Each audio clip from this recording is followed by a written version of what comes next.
Hola, ¿qué tal? Bueno, bienvenido a este inicio de esta nueva serie de videos, esta serie de clases en donde vamos a analizar a la sociología de la educación.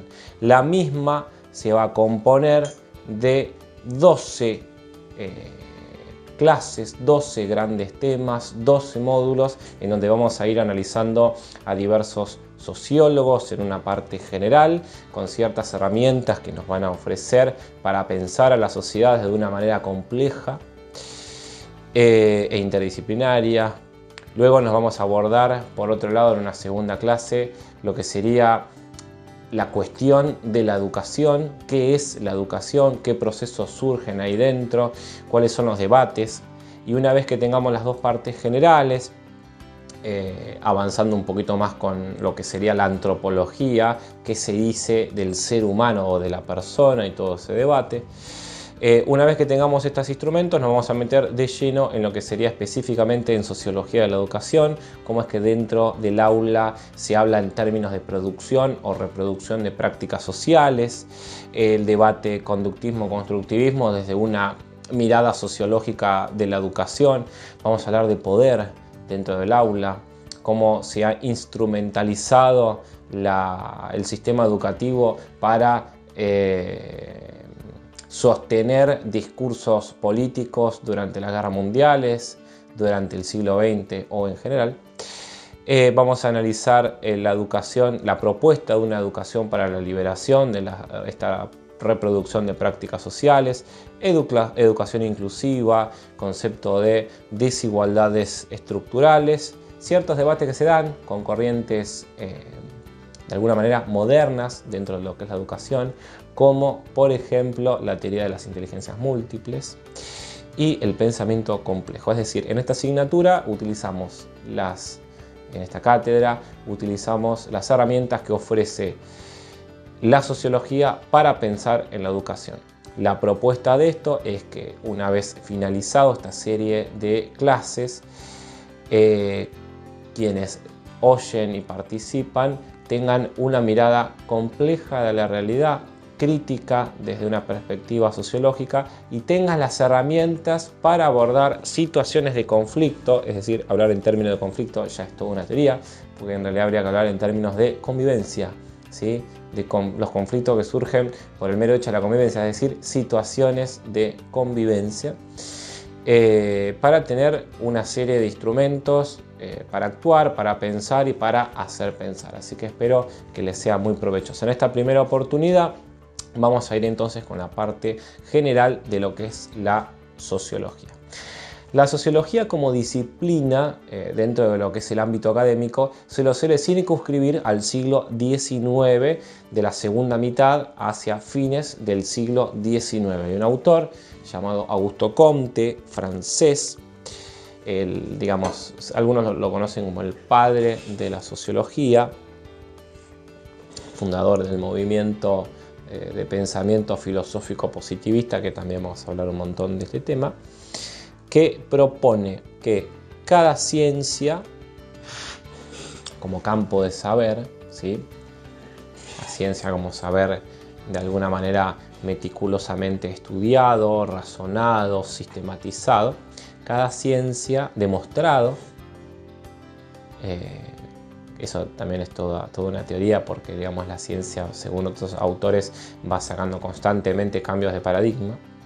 Esta ciencia como saberes, como campo de saber sistematizado y lo que mencioné, debería tener un método. Cada ciencia con un método específico. Esta es la gran propuesta que realiza Auguste Comte para la realización de la producción de sus escritos o información. Es decir, la sociología como ciencia, dentro de la ciencia o disciplina madre ciencia social, si esto fuera un laboratorio, encima el objeto de estudio que tendríamos, ¿sí? El objeto de estudio sería la persona en relación con la sociedad. Ahora, analizar a la persona desde una producción científica requiere de un método particular. De lo contrario, estaríamos hablando de la sociedad como se puede hablar vulgarmente, como se puede hablar sin sistematización de las producciones académicas, hablar en términos de metodología, si el camino para acceder a este objeto que metafóricamente dije que tuviéramos arriba de un laboratorio, es, digamos, el gran hallazgo que realizaría Comte. Sin embargo, Comte en su positivismo va a proponer que el método para acceder al objeto de estudio, que es la persona en su relación con la sociedad, lo que va a proponer Comte es un método que trae de las ciencias naturales. Las ciencias naturales para el siglo XIX tienen un método, y bueno, y bastante en la actualidad, tienen un método en donde hacen un análisis inductivo de lo que sería, por ejemplo, en el caso de botánica, de la hoja, por ejemplo, y desde ese estudio minucioso logran sacar una idea universal de ese objeto de estudio. Ahora, este método, por ejemplo, el cactus no necesita tanta agua, ¿sí? Como en un caso individual. En un caso colectivo, todos los cactus no necesitan agua en abundancia. ¿Esto qué significa? Este método, utilizado en el campo de las disciplinas de las ciencias sociales, lo que significó fue que el sociólogo del siglo XIX estudiaba un fenómeno social, una situación de conflicto, de convivencia, la comprendía en su realidad parcial y creía que con eso podía elaborar una ley universal. Este fue el gran problema. Estudió sociológicamente, por ejemplo, en la sociedad de Francia, es un ejemplo, Revolución Francesa, hay hambre, el hambre lleva a la guerra. Entonces, el sociólogo empieza a creer que de alguna manera, el siglo XIX, el positivista, empieza a creer que de alguna manera puede anticiparse al futuro, porque ya conoceríamos la naturaleza misma de la persona en su relación con la sociedad. Entonces, de esta manera podríamos anticiparnos a fenómenos sociales estudiando desde casos individuales. Esto generó todo un problema.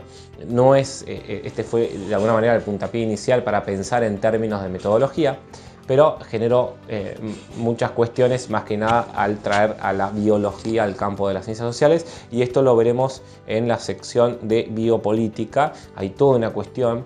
El positivismo luego va a plantear que las sociedades evolucionan, se va a mezclar con el evolucionismo social, y lo vamos a ver esto más adelante. Posteriormente aparece un autor muy interesante, Emil Durkheim, que lo que va a plantear, por ejemplo, es las reglas del método sociológico. Va a plantear, por ejemplo, un estudio concreto, el caso del suicidio, y va a realizar toda una metodología muy interesante para la recolección de información. Saliendo desde una perspectiva biologicista, analizando el caso y diciendo, bueno, esto tiene una explicación, hay una tautología, hay una etiología que nos dice por qué sucede el suicidio, una etiología biológica. No, él recolecta la información a través de comparaciones entre sociedades, la elaboración de estadísticas a través de entrevistas, encuestas, grupos focales. Ha utilizado un montón de instrumentos cuantitativos y cualitativos para arrojar un estudio sociológico sobre el porqué del suicidio. Completamente muy interesante. Posteriormente aparece Max Weber, va a sostener que el sociólogo tiene que hacer una recolección de la información desde una suerte de objetividad. El investigador tiene un problema porque es persona y tiene que estudiar a personas, entonces debe despojarse de su idiosincrasia, de su corporalidad dentro de este espacio temporal, ser otro. Y bueno, esto en realidad en términos de sociología genera un problema, porque lo que estaríamos realizando es una serie de estudios completamente fríos, automatizados, cuando en realidad la persona está cruzada de ideas, de ideologías, y algunos autores hoy se está pensando en la sociología de la educación como un sociólogo que interviene en la realidad, que se preocupa, que tiene una mirada política, sociológica, social, sin ningún problema, si bien trabajando en este sentido de recolección de información lo más, digamos, fehacientemente, no por eso dejaría su subjetividad, no dejamos de ser sujetos. Pero bueno, esta teoría, así empieza el campo de lo que sería la sociología. Ahora bien, la sociología nos propone al menos, ¿sí?, si los dividiéramos en grandes campos o los campos con los que vamos a trabajar en esta asignatura, dos grandes escuelas de pensamiento. Por un lado, vamos a encontrar a los sociólogos estructuralistas.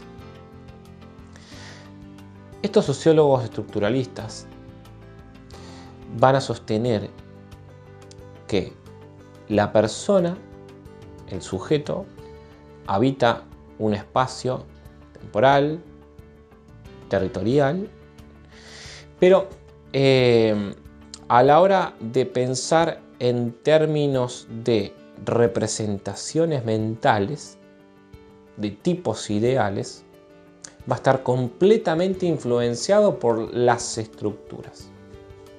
Como ustedes saben, una estructura es una institución que se encuentra estable durante un largo periodo de tiempo. Puede ser la familia, la educación, el sistema educativo, el Estado, la religión. Ahora, esas estructuras lo que harían es influenciar rotundamente en la subjetividad de la persona.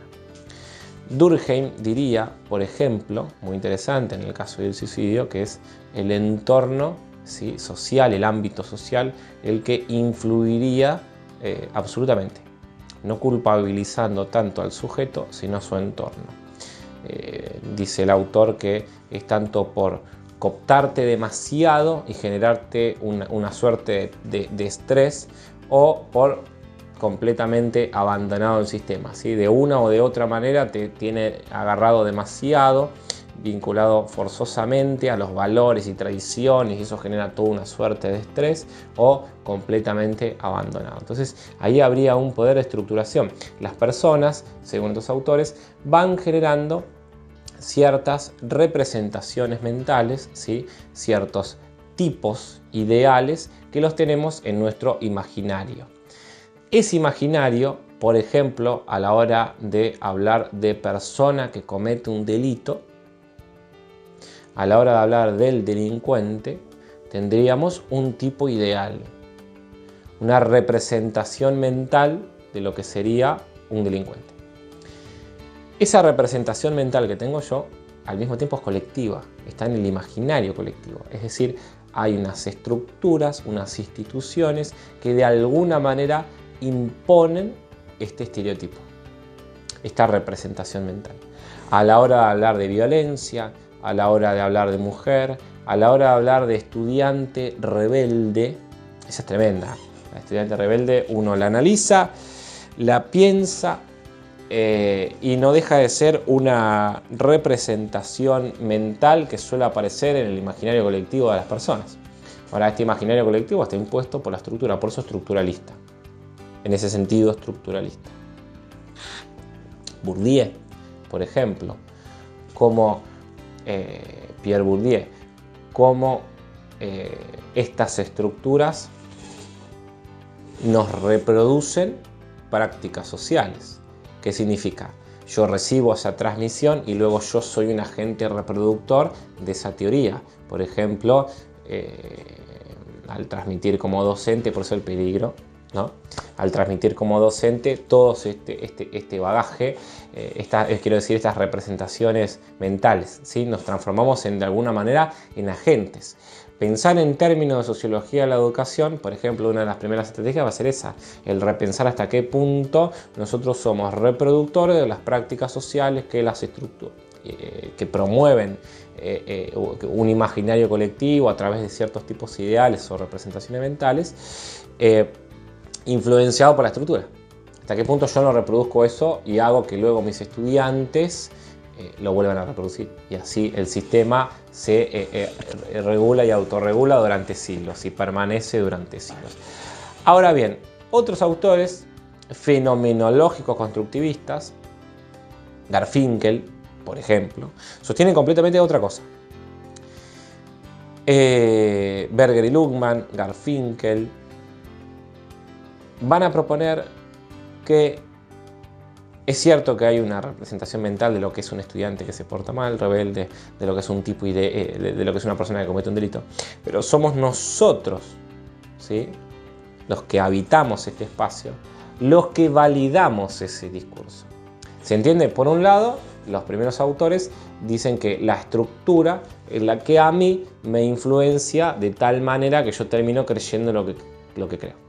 Estos autores fenomenológicos conductivistas lo que sostienen es que es este individuo que junto con sus otros individuos validan los discursos.